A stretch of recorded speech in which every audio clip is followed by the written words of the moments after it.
Bonjour mon cher public et bienvenue à mon émission météo.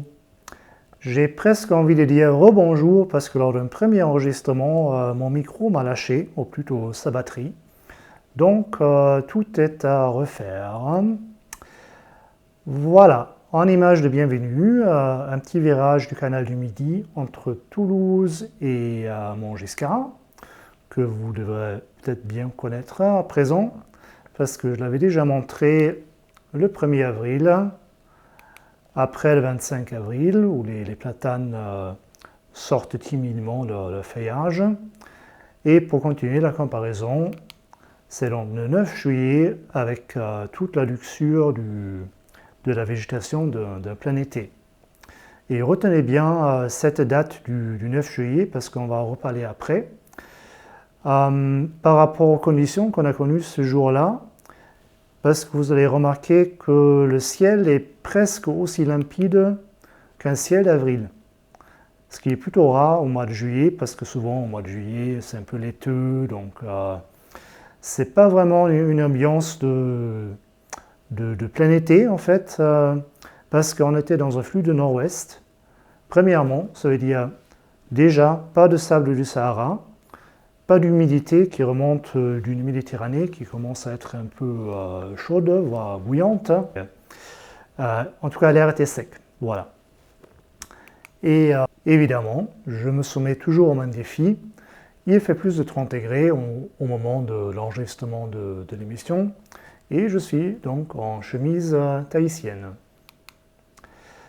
Alors, une chose dont je voulais parler déjà la dernière fois, mais je l'ai oublié, c'est un peu l'historique des mois de juin. J'avais déjà noté dans le titre de l'émission que c'était le deuxième mois de juin le plus chaud depuis 1945, donc à l'exception de la fameuse canicule de 2003, mais vraiment de près. Donc, en fait, le dernier mois de juin, vraiment pas chaud du tout, donc c'était le mois de juin 2013. Et quand on regarde un peu l'échelle, là, le graphique, on voit très bien que le niveau qu'on a de nouveau connu en 2013, c'est à peu près la moyenne de ce qui s'est passé entre 1945 et 1980, voire 90. Donc, c'était un mois de juin comme dans le bon vieux temps, on va dire. Et moi, j'ai regardé un peu les maximales, je précise les maximales, alors que là, les 22,4 là, ou les 22,2, c'est la confusion de jour et nuit. Donc, et là, pour 2013, on parle des maximales, et j'ai compté au total à 11 jours sur 13, on n'a même pas dépassé les 20 degrés en maximal. Donc, il fallait vraiment un jour sur deux du mois de juin, il fallait sortir le petit gilet pour aller à l'extérieur.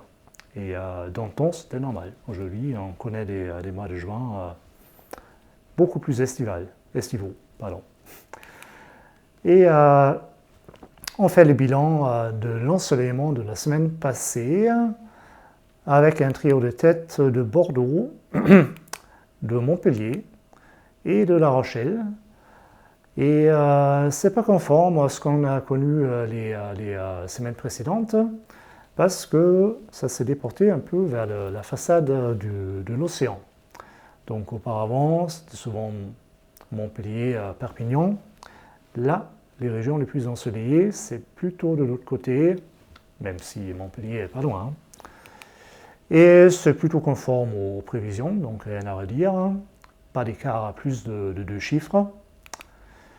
Et on revient un peu aux extrêmes de la semaine passée, parce que là, en fait, c'est intéressant que les minimales absolues, bon, le lieu, ce n'est pas Inévité, c'est Buja dans le Corrèze, comme dans la Corrèze, pardon. Mais comme je disais, le 9 juillet, c'était vraiment une journée avec un air plutôt frais et sec. Ça fait donc des minimales à 3,6 en plein mois de juillet. Donc, vraiment frais. Et par contre, dans ce flux de nord-ouest, juste un jour plus tard, on a quasiment atteint les 40 degrés à Argelier dans l'Aude, avec un petit effet local, l'effet de fun, parce que Argelier, c'est juste au sud ou au sud-est de la montagne noire. Donc, petit phénomène local qui en a rajouté un peu là. Et maintenant, la situation actuelle, avec une image satellite assez remarquable. Donc, premièrement, remarquable parce que la France est toute dégagée. Et on va au large du Portugal, quelque chose qui ressemblerait presque à un cyclone tropical. Donc, un gros truc qui tourne.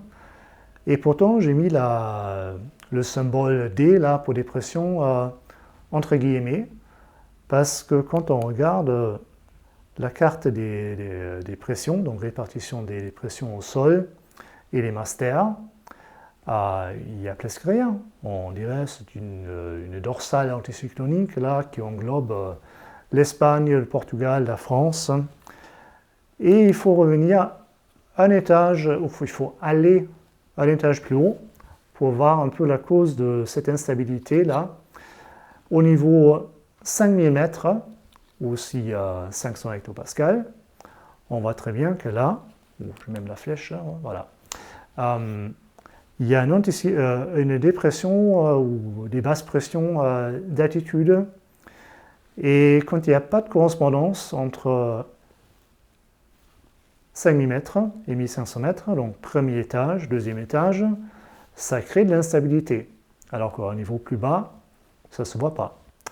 Voilà, donc on fait l'habituelle bataille des modèles avec un modèle américain qui a globalement bien, même très très bien prévu la répartition des systèmes dépressionnaires anticycloniques, sauf pour l'isotherme 15 degrés. Donc là, j'ai laissé les flèches de tout à l'heure.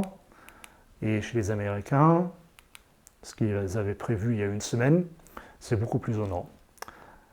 Donc, je suis un peu partagé là, parce que, bon, voilà, je donne 15 sur 20. Parce que, voilà, les masters, ça ne correspond pas, mais la situation globale, oui. Retour à la situation réelle, comparaison avec le modèle européen. Et là, c'est un peu l'inverse, en fait. Donc, pour la master, c'est quasiment juste, un peu plus au nord, mais vraiment bien prévu.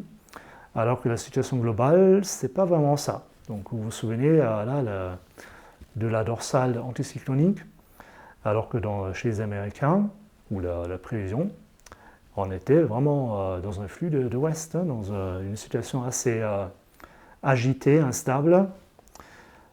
Globalement, moins bien, 13 sur 20.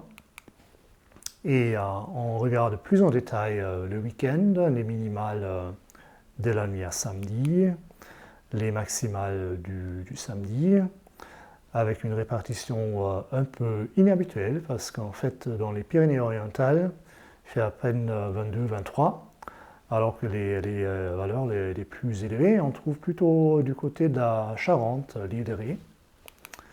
La nuit de samedi à dimanche, un dimanche où on trouve des températures plus de saison, même voire un peu au-dessus, proche de 30 degrés à peu près partout dans le sud-ouest.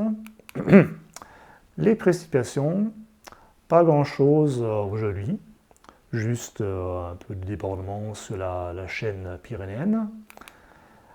Samedi, oui, on a un gros truc là sur les Pyrénées-Orientales et sur l'Ariège. Et là, c'est plus des probabilités d'orage, donc un peu plus élevées peut-être dans l'Aveyron. Mais là, c'est assez sûr qu'il va pleuvoir. Et ce sera de l'orage, à mon avis. Voilà ce qui se rajoute dimanche. Pas grand-chose, en fait. C'est juste la zone de probabilité qui s'étend un peu. Sinon, il faut retenir que vraiment la journée orageuse, ça sera samedi. Et bien sûr, ça se reflète bien au niveau de l'ensoleillement. Samedi, bien bouché, surtout en Ariège, alors que plus au nord, c'est encore du grand soleil. Dimanche, c'est plus mitigé en fait. Il ne faut pas se laisser induire en erreur par ces couleurs-là qui tendent vers le bleu. Même là-haut, ça correspond encore à 4 heures de soleil. Et proche de la Méditerranée, c'est même quasiment du maximum astronomique. Donc 13 heures de soleil, c'est pas mal du tout. Et là, on passe déjà aux prévisions pour les 7 jours à venir. L'ensoleillement sera donc toujours, moi je dirais, conforme à la saison dans la plupart des régions. Par exemple, Limoges, 70 heures de soleil, ça fait 10 heures par jour, donc c'est très très estival, même un peu au-dessus des normales. Alors que proche du Pyrénées, c'est plus mitigé, seulement 47 par exemple à Pau. Et les précipitations, je rappelle donc ce qu'on vient de voir pour le week-end, et globalement on peut dire qu'il ne se rajoute pas grand-chose. Donc à partir de lundi, ça sera plutôt sec. Et on va vérifier ça, comme toujours, à l'aide de 2 exemples. La Rochelle et bien sûr Perpignan, qui est à fond dans le cluster orageux là. Commençons par Perpignan. Je rappelle que ce qu'on vient de voir sur les cartes, ça correspond aux lignes en vert fluo. Donc c'est là.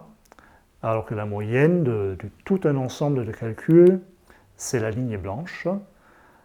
Et même si ce n'est pas exactement la même chose, donc pour la ligne verte, c'est 2 signaux, alors que pour la moyenne, c'est un gros bloc. Là, on peut dire qu'on est sûr qu'il va bien pleuvoir samedi à Perpignan. Par contre, après, non, c'est peu probable. Et là, on voit les températures qui resteront donc bloquées samedi à moins de 25 degrés, mais qui vont rapidement retrouver des valeurs proches d'une trentaine de degrés. À La Rochelle, toute une autre histoire. Donc, aussi discret qu'il soit, donc le calcul principal, là, on dirait presque qu'il exagère encore. Donc, la moyenne, on ne la voit même pas. Donc, a priori, une semaine vraiment sèche à La Rochelle. Côté température, 30 degrés encore jusqu'à samedi. Après, net rafraîchissement. Et c'est seulement vers mercredi, jeudi qu'on va retrouver des valeurs de saison. Mais a priori, pas les 30 degrés.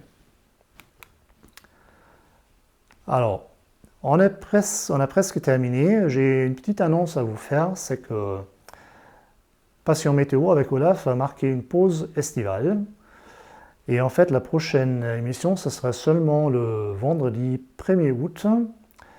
Donc cette fois-ci, ça n'a pas vraiment de sens de faire d'enregistrer les modèles avec la prévision J+7 pour voir ça dans une semaine parce que je ne serai pas là. Et il faut savoir que le modèle CFS, c'est pas GFS, CFS, qui dépend de l'autorité américaine, fait des calculs jour par jour jusqu'à 6 mois à l'avance. Bien sûr, tout ça c'est très très expérimental et c'est plus un jeu, c'est pas très sérieux. Mais en fait, pour pouvoir revenir là-dessus dans 21 jours, j'ai enregistré ça, on va voir ça. Et pendant mon absence, je vais essayer de réfléchir un peu à comment je pourrais faire évoluer l'émission. Si de votre côté vous avez des idées, n'hésitez pas à me l'écrire dans les commentaires. Sur ce, je vous souhaite de bonnes vacances si vous en avez. Et je vous dis dans 3 semaines. Ciao, ciao!